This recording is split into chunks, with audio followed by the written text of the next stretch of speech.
At the beginning of the movie, we see Joe, a train ticket collector. He looked worried because he had hoped to get a promotion, but instead, one of his colleagues got it. Joe didn't get the promotion because he wasn't as skilled as his colleague in collecting fines from passengers. His colleague was naturally strict, so he had no problem taking fines. Meanwhile, there was a girl named Ellen who worked on the train's tea trolley. Joe liked her, but he had never expressed his feelings. Tonight, Joe had to work the night shift because his colleague was on leave for some reason. Once the train started moving, Joe began checking passengers' tickets. Among them was a rude girl whose behavior toward Joe was completely unacceptable. Then Joe went to another girl to check her ticket, but she didn't have one. Joe told her she would have to pay a fine, but the girl said, "I did buy a ticket, but I lost it somewhere." Joe replied, "You have to pay the fine no matter what. This is the travel rule, and rules can't be broken." After collecting all the passengers' tickets, Joe sat down in his seat. Outside, it was raining. Sitting there, he slowly dozed off. Suddenly, the train stopped. The driver came and said there was a problem with the train. When he went outside, he saw a deer crushed under the train. That was why it had stopped. The driver tried to remove the deer from the tracks, but then he sensed someone's presence behind the bushes. Turning around, he saw the bushes shaking rapidly. Suddenly, a terrifying creature attacked him. From its appearance, it was clear this was not a normal animal. It was a werewolf, half human and half wolf. Meanwhile, Joe, still inside the train, thought it strange that the driver had been gone so long. He tried to explain to the passengers that the train had broken down and the driver hadn't returned yet. Hearing this, some of them said, "Let's go outside too." One man suggested, "Maybe if we go a bit farther we can get network service and call for help." But Joe warned them not to go outside, saying it was dangerous and could even put his job at risk. Still, all the passengers insisted, forcing Joe to come with them. In the end, Joe agreed and forgot about his job for the moment. Using his keys, he opened the door. The passengers got off one by one and slowly moved forward. A little farther ahead, Joe found the driver's dead body. It was torn into pieces, with all the inside spilled out. Joe and Ellen froze in fear. They realized there was a deadly creature in the forest that had done this. Joe and Ellen ran back toward the train. They told the remaining passengers to get back on because this place was not safe. It was extremely dangerous. Just then, they heard a long howl like that of a wolf. The werewolf was howling and rushing toward them. The remaining passengers hurried to get back on the train, but one woman's leg was still outside when the werewolf arrived and slammed her to the ground. Somehow, the others managed to pull her inside, but she was badly injured. The werewolf had bitten her. They quickly bandaged her wound. Everyone was terrified seeing her condition. Joe tried to call for help, but got no response. One selfish young man said, "There's a terrifying creature outside, and we might all have to face it." The injured woman then said, "It's not just an animal, because it doesn't look like one. It looks more like a human." But the others didn't believe her.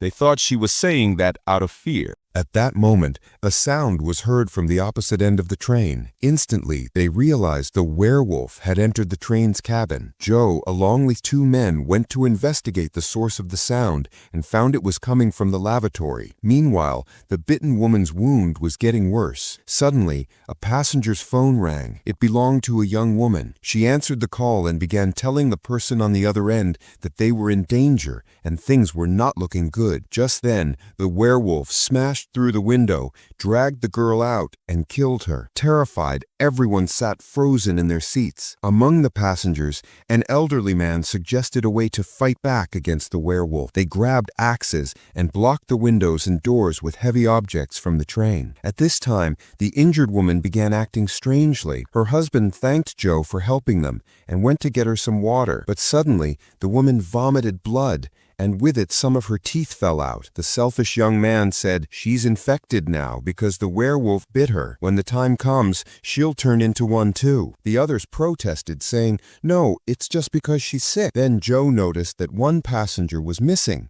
the only one still in the toilet. Joe went over and said, "Come out quickly. The werewolf is now on the roof of the train." The man inside had been trying to wash his hands, but found there was no water. At that moment, the werewolf entered the train and killed him. Joe tried to save the man, but he was already dead. Desperate to save himself, he ran toward the others, but the door was shut. This was the first time Joe saw the werewolf up close.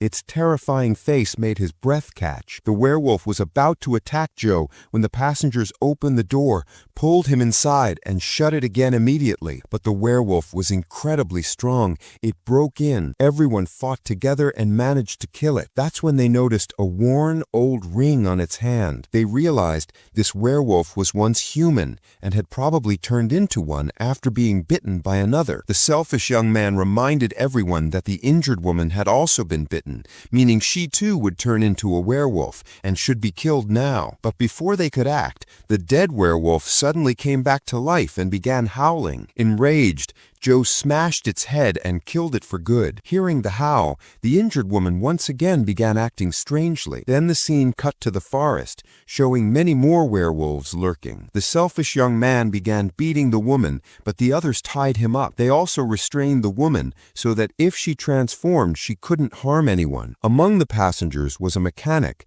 who said, "The train has stopped because of a fuel leak. My friend and I will go outside to fix it. If the signal turns green, the train will move again." They went outside, found the leak, and the mechanic began repairs. Just then, his friend heard someone screaming from inside the forest, as if calling for help. The man ran alone into the woods to rescue them. After going some distance, he found a boy's dead body hanging from a tree, the same boy who had received a phone call earlier. A werewolf was eating the corpse. Horrified, the man tried to run, but he was surrounded by werewolves from all sides. They killed him brutally and devoured him. Meanwhile, back where the mechanic was fixing the train, 2 werewolves arrived. They peeked under the train. The mechanic quickly pulled his legs up so they wouldn't see him. Inside the train, Joe and Ellen saw the green signal light turn on. They quickly started the train and began to leave, but they didn't know that the mechanic was still underneath. By now, the injured woman had fully transformed into a werewolf. The first thing she did was kill and eat her own husband. Then the girl who hadn't had a ticket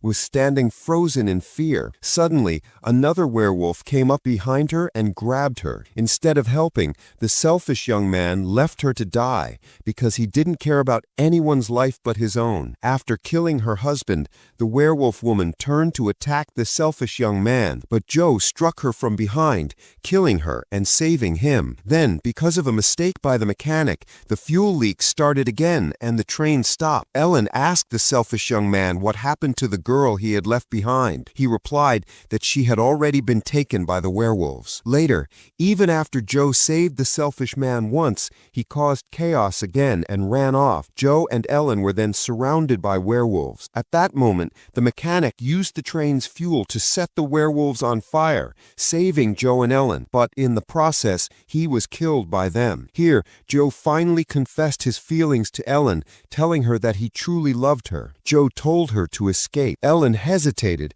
saying she didn't want to leave him like this, but in the end, she left. After that, the werewolves attacked Joe. When Ellen reached the station, she saw Joe's name badge. Meanwhile, the selfish young man thought he had survived the werewolves, but he was wrong. They came at him from all sides. Among them was Joe, now transformed into a werewolf. Together, they tore him apart, and with his death, the movie ends.